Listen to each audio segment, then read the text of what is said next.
Hello बच्चों, तो कैसे आप सभी। आई होप आप सभी लोग बहुत अच्छे होंगे। तो आज की इस वीडियो में हम सभी एक्सरसाइज 1D यानी कि नया एक्सरसाइज स्टार्ट करने वाले हैं और हम क्लास 10th का रियल नंबर चैप्टर नंबर 1 और इसका एक्सरसाइज 1D आज करने वाले हैं। और पिछली वीडियो में हमने 1C को बहुत ही अच्छे से कंप्लीट कर दिया था एक ही वीडियो के अंदर, और साथ ही साथ आप चाहे तो इसकी पिछली वीडियो मेरे प्लेलिस्ट पे देख सकते हैं।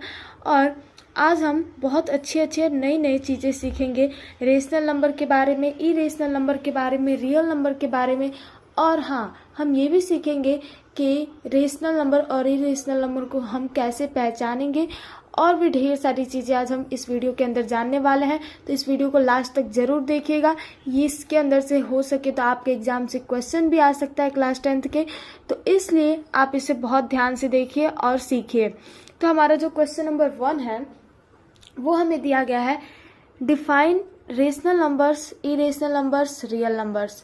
तो यहाँ पे हमें 3 डिफिनेशन पूछा गया है। तो आपको क्या पता है? अगर पता होगा तो कमेंट बॉक्स में इन तीनों को का एक एक एग्जाम्पल दे दीजिए। तो चलिए हम डेफिनेशन और साथ साथ एग्जाम्पल भी देख लेते हैं। आई होप बच्चों आपने एग्जाम्पल लिख दिया होगा कमेंट बॉक्स में। तो अभी हम सबसे पहले जानते हैं रेशनल नंबर क्या होता है। तो rational number, the number which is in the form of p by q where p and q both are integer and q is not equal to 0 are called rational number। तो जो rational number होता है वो हमेशा p by q के form में होता है, और इसके अंदर जो p और q होता है वो इंटीजर होता है, और जो q होता है वो 0 के इक्वल नहीं होता है, और उसी को हम कहते हैं रेशनल नंबर। तो रेशनल नंबर आप बचपन से पढ़ते आ रहे हैं कि जो p by q के फॉर्म में होता है और वो दोनों इंटीजर होना चाहिए। तो यहाँ पर माइनस में भी अगर नेगेटिव होगा तो भी चलेगा, पॉजिटिव होगा तो भी चलेगा, क्योंकि इंटीजर में दोनों आता है। तो यहाँ पे -5/2 हो गया, 6/2 हो गया, 7/5 हो गया, 19/2 हो जाएगा। ऐसे आप ढेर सारे एग्जाम्पल्स ले सकते हैं। अब यहाँ पे नेक्स्ट हम जानते हैं इरेशनल नंबर। इरेशनल नंबर क्या होता है? इरेशनल नंबर के बेसिकली 3-4 डेफिनेशंस होते हैं। तो मैं आपको यहाँ पर एक बता दे रही हूँ।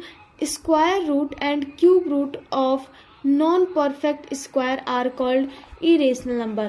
तो यहाँ से क्या आपको समझ में आया कि स्क्वायर रूट और क्यूब रूट, यानी कि कहने का मतलब ये है कि अगर कोई भी नॉन परफेक्ट स्क्वायर हो, जैसे कि अगर यहाँ पे √4 अगर मैं लिख देती हूँ तो ये जो है आपको पता चल गया कि इज इक्वल टू करेंगे तो ये 2 आ जाएगा।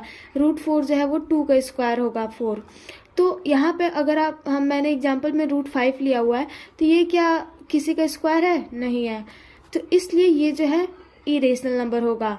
वैसे ही स्क्वायर रूट का भी होता है और साथ साथ क्यूब रूट का भी होता है। तो क्यूब रूट में अगर आप यहाँ पे 8 और क्यूब रूट में 2 है तो इसको करेंगे तो आपका 2 आएगा, लेकिन यहाँ पर 3√2 है तो ये जो है यहाँ पे 2 जो है वो क्यूब रूट में है, तो ये जो हो जाएगा आपका इरेशनल नंबर। और साथ ही साथ एक और डेफिनेशन मैं आपको बताती हूँ, वो जो है नॉन रिपीटिंग और नॉन टर्मिनेटिंग जो होता है नंबर, उसको भी आप इरेशनल नंबर में ही काउंट करेंगे, क्योंकि जो टर्मिनेटिंग होता है वो आपका टर्मिनेटिंग जो नंबर होता है वो आपका रेशनल होता है, लेकिन नॉन टर्मिनेटिंग जो होता है वो आपका इरेशनल के अंदर आता है, क्योंकि यहाँ पर वो जो होता है वो लगातार चलते जाता है, वो कभी एंड नहीं होता है। जैसे कि एग्जांपल में आपका 0.20, 2200, 2200, तो ऐसे ही जो है वो बढ़ते जाएगा। आई होप आपको इरेशनल नंबर भी बहुत अच्छे से समझ में आ गया है। तो नेक्स्ट हम समझते हैं रियल नंबर। रियल नंबर क्या होता है? The collection of rational and irrational number are called real number. साफ और सीधी सी मतलब है कि रेशनल नंबर हो गया और इरेशनल नंबर हो गया, उन दोनों के कलेक्शन को हम कहते हैं, उन दोनों को अगर मिला दिया जाए तो उसी को हम कहते हैं रियल नंबर। यानी कि रेशनल नंबर भी हो और इरेशनल नंबर भी हो, ये दोनों जो होंगे वो रियल नंबर होंगे। फॉर एग्जाम्पल में यहाँ पे आप रेशनल और इरेशनल दोनों का एग्जाम्पल लिखेंगे। तो यहाँ पे 3 का आप सोचेंगे ये तो पी बाई क्यू के फॉर्म में है ही नहीं, तो यहाँ पे मैं अपॉन में 1 कर दूंगी, तो ये जो हो जाएगा आपका रियल नंबर। 3/2 ये भी आपका रियल नंबर हो जाएगा। √5 ये आपका इरेशनल नंबर है, तो इसलिए ये भी रियल नंबर होगा। अब कई बच्चों का डाउट आता है क्या 0 जो है वो रियल नंबर है? तो जी हाँ, 0 भी जो है वो रियल नंबर ही है। आई होप आपको ये तीनों डेफिनेशंस बहुत अच्छे से समझ में आ गए होंगे, चाहे वो रेशनल नंबर हो, इरेशनल नंबर हो या फिर रियल नंबर हो। बहुत अच्छे से आपको कॉन्सेप्ट क्लियर हो गया होगा। तो चलिए बिना किसी देर के क्वेश्चन नंबर 2 पे चलते हैं। तो बच्चों सेकंड क्वेश्चन में दिया गया हमें classify the following numbers as rational और इरेशनल। यहाँ पे हमें कुछ क्वेश्चंस दिए गए हैं, तो यहाँ पे हमें क्लासिफाई करना है कि कौन सा नंबर जो है वो रेशनल है और कौन सा इरेशनल है। तो अभी मैंने आपको डेफिनेशन बताया है, तो उसी हिसाब से आप इसको फाइंड आउट करेंगे। तो चलिए इसको एक एक करके लिखते हैं। सो बच्चों क्वेश्चन नंबर 2 हमने नोट कर लिया है। तो यहाँ पे हमें कुछ क्वेश्चंस दिए गए हैं, तो यहाँ पे हमें फाइंड करना है रेशनल और इरेशनल, जैसा कि आपको पता है। तो मैं आपको अभी बताई हूँ कि रेशनल नंबर और इरेशनल आप कैसे फाइंड आउट करेंगे। तो चलिए साथ में फाइंड करते हैं। तो यहाँ पे सबसे पहला जो क्वेश्चन दिया गया, ये दिया गया हमें 22/7। तो आपको ऐसे फ्रैक्शन में है, पी बाई क्यू के फॉर्म में है, तो आपको पता चल गया होगा कि ये जो है ये रेशनल है। तो इसलिए हम इसे लिख लेंगे रेशनल नंबर। तो अब नेक्स्ट जो है वो दिया गया हमें 3.1416। अब आप ये सोचेंगे तो ये तो पॉइंट में दिया गया है, ये पी बाई क्यू के फॉर्म में है ही नहीं। तो मैं अभी आपको बताई थी थोड़ी देर पहले कि जो नॉन टर्मिनेटिंग नंबर्स होता है वो आपका आता है नॉन टर्मिनेटिंग डेसिमल, वो आपका इरेशनल होता है, लेकिन जो टर्मिनेटिंग डेसिमल होता है वो आपका रेशनल में आता है। सो इसीलिए ये जो 3.1416 है, इसके आगे आप नहीं बढ़ सकते हैं। ये जो है पूरा है, यानी कि पूरा डिवाइडेड है, जिस भी नंबर से इसको डिवाइड किया गया हो, तो ये जो हो जाएगा आपका हो जाएगा रेशनल नंबर। आई होप समझ में आ गया होगा। अब नेक्स्ट यहाँ पे आता है बात पाई का।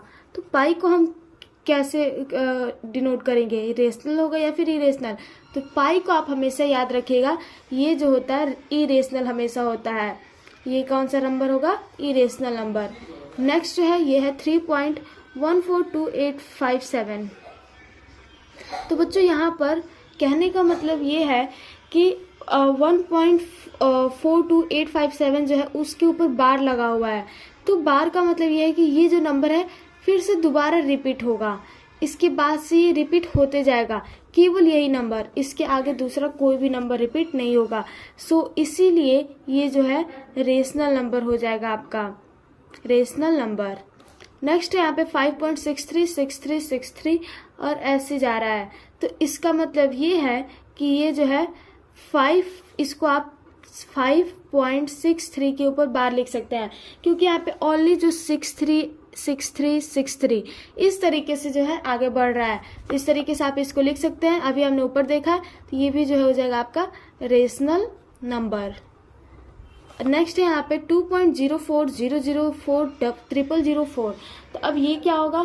तो यहाँ पे मैं आपको इरेशनल के एग्जांपल में बताई थी इस टाइप का। तो ये जो होगा आपका इरेशनल नंबर होगा। क्यों होगा? तो ये जो है आपका नॉन टर्मिनेटिंग डेसिमल है, तो इसलिए ये आपका इरेशनल नंबर हो जाएगा। नेक्स्ट सेम वैसे ही क्वेश्चन है 1.53533533। तो ये भी जो है आपका हो जाएगा इरेशनल नंबर। आई होप बच्चों ये भी आपको समझ में आ गया होगा। नेक्स्ट सेम क्वेश्चन है 3.12122। तो ये भी जो है आपका हो जाएगा इरेशनल नंबर। अब नेक्स्ट जो है आपका दिया गया है रूट में 21। अब आप सोच रहे होंगे 21 रूट में, तो ये जो है इरेशनल है, क्योंकि ये जो है आपका स्क्वायर रूट तो है लेकिन ये नॉन परफेक्ट स्क्वायर है। सो इसीलिए आप इसको इरेशनल नंबर ही लिखेंगे। आई होप आपको ये भी समझ में आ गया होगा। नेक्स्ट यहाँ पे क्यूब रूट है, लेकिन रूट में 3 है। 3 जो होता है वो किसी का भी क्यूब रूट नहीं होता है, इसलिए ये भी जो है आपका इरेशनल नंबर हो जाएगा। आई होप बच्चों आपको ये सभी के सभी जो भी क्वेश्चंस है बहुत अच्छे से समझ में आ गया होगा, और अब आप कभी भी किसी भी एग्जाम में रेशनल और इरेशनल में डिफरेंस बहुत आसानी से पता कर लेंगे। तो बच्चों चलिए नेक्स्ट क्वेश्चन नंबर 3 को देखते हैं। तो बच्चों 3 में दिया गया हमें find rational number between √2 and √3। तो यहाँ पे हमें रेशनल नंबर फाइंड आउट करना है किसके बीच में, √2 और √3। तो आप बताइए √2 और √3 कौन से नंबर है, किस टाइप का नंबर है, रेशनल है या फिर इरेशनल। कमेंट बॉक्स में ज़रूर बताइए कि √3 और √2 कौन से नंबर है। तो ये जो है मैं आपको बता दें ये दोनों इरेशनल नंबर है। तो यहाँ पर हमें इन दोनों के बीच में रेशनल नंबर को फाइंड आउट करना है। बहुत सिंपल है, ध्यान से समझिएगा, मैं आपको समझाऊंगी और आपको बहुत अच्छे समझ में भी आएगा। तो चलिए समझते हैं। सो बच्चों यहाँ पे आप देखिए कि आपको दो नंबर्स दिए गए हैं, एक दिया गया आपको √2 और एक दिया गया आपको √3। तो आप बताइए कि आप √2 को किस तरीके से लिख सकते हैं। यानी कि √2 को अगर आप डेसिमल फॉर्म में लिखेंगे तो आप इसको इस तरीके से लिखेंगे, √2 को 1.414। यानी कि इसका जब आप इसको रूट से बाहर निकालेंगे तो ये 1.414 हो जाएगा। और इसी तरीके से √3 को आप 1.732 लिख सकते हैं। तो ये जो वैल्यू है ये आपको याद होना चाहिए, तभी आप एग्जाम में इजीली क्वेश्चन को कर पाएंगे, वरना कभी कभार हिंट दे देता है। तो यहाँ पर ये आपको लगभग मेरे हिसाब से आप याद ही कर लीजिए। तो यहाँ पर हमें ये तो पता चल गया √2 और √3 की वैल्यू। तो अब उसके बाद से क्या करना हमें, यहाँ पर देखिए आप 1.414 है, यहाँ पे 1.732 है। तो इन दोनों के बीच का जो नंबर है वो हमें फाइंड आउट करना है। तो कैसे आप फाइंड करेंगे, तो यहाँ पे आपको कोई एक नंबर ढूंढिए जो कि इससे बड़ा हो, 1.414 से बड़ा हो और 1.732 से छोटा हो। तो मेरे हिसाब से 1.5 जो है वो सही रहेगा, क्योंकि 1.5 जो है वो √2 से बड़ा है, तो 1.5 √2 से बड़ा है और √3 से ये छोटा है। तो इसीलिए हम 1.5 को ही ले लेते हैं। इसी तरीके से आप 1.6 को भी ले सकते हैं, 1.7 को भी ले सकते हैं। जो तीनों चीज़ें हैं ये आप इसे ले सकते हैं, तीनों नंबर्स को। तो यहाँ पर हम 1.5 को ही लेते हैं। तो अब यहाँ पर इसको आप क्या करेंगे, 1.5 को नॉर्मल ऐसे करेंगे तो इसको आप डेसिमल को जब हटाएंगे तो ये आ जाएगा आपका 15/10। तो इसको आप 3/2 के रूप में भी लिख सकते हैं और ये जो होगा √3 से छोटा होगा। तो अब यहाँ पर आप लिख सकते हैं वेयर 3/2 इज रेशनल। तो 3/2 जो है वो हो जाएगा आपका रेशनल नंबर। आई होप आपको ये क्वेश्चन जो है वो इजीली समझ में आ गया होगा और अब आपको कभी भी कोई भी इस टाइप के क्वेश्चन में दिक्कत नहीं होगा। तो चलिए नेक्स्ट क्वेश्चन नंबर 4 को समझते हैं। तो बच्चों 4 में दिया गया आपको prove that √6 is an irrational number. तो ये जो क्वेश्चन है बहुत ही ज़्यादा इंपॉर्टेंट है, इसको आप नज़रअंदाज मत कीजिएगा, क्योंकि आपको यहाँ पे √6 को प्रूव करना है कि ये जो है एक इरेशनल नंबर है। और बहुत अच्छा क्वेश्चन है, आप इसको एक बार समझिए, फिर उसके बाद से आप ट्राई कीजिएगा ऐसे और भी ढेर सारे क्वेश्चन, तो आपको समझ में आ जाएगा। चलिए सॉल्व करते हैं। तो बच्चों यहाँ पर हमें इसको प्रूव करना है √6 है वो एक इरेशनल नंबर है। तो इसके लिए आपको प्रोसेस तो थोड़ा लंबा होगा, लेकिन आप इसे समझने का कोशिश कीजिएगा, समझ में ज़रूर आएगा। तो यहाँ पे आप सबसे पहले लिखेंगे प्रूफ। तो यहाँ पे अब इसके बाद से आपको क्या करना है, √6 को कुछ देर के लिए रेशनल नंबर सपोज कर लेना है। तो यहाँ पे आप let √6 is a rational number. तो √6 को आप एक बार रेशनल नंबर सपोज कर ले। फिर उसके बाद से अब जब ये रेशनल नंबर है तो √6 इज इक्वल टू आप इसे p/q के फॉर्म में लिख सकते हैं। तो यहाँ पर where p and q are coprimes. तो यहाँ पर जब आप इसे रेशनल नंबर मान चुके हैं तो ये जो है p/q के फॉर्म में भी आप इसे लिख सकते हैं, जहाँ पे p और q जो है वो को प्राइम हो जाएगा। और फिर अब आपको क्या करना है, यहाँ पर इन दोनों को बोथ को स्क्वायरिंग करना है। तो आप लिखेंगे स्क्वायरिंग बोथ साइड्स। तो दोनों साइड में हमें स्क्वायर करना है। तो यहाँ पे √6 का whole square equal to p/q का होल स्क्वायर। तो √6 का होल स्क्वायर करेंगे तो आ जाएगा 6 इक्वल टू p/q का होल स्क्वायर करेंगे तो आएगा आपका p²/q²। तो बच्चों अब यहाँ पर आपको क्या करना है, p² जब वो यहीं पे रहेगा और जब आप इसको क्रॉस मल्टीप्लाई करेंगे तो यहाँ पे ये मान लीजिए सपोज 1 है नीचे, तो ये जब आप इसको क्रॉस मल्टीप्लाई करेंगे तो ये जो है आपका आ जाएगा p² = 6q²।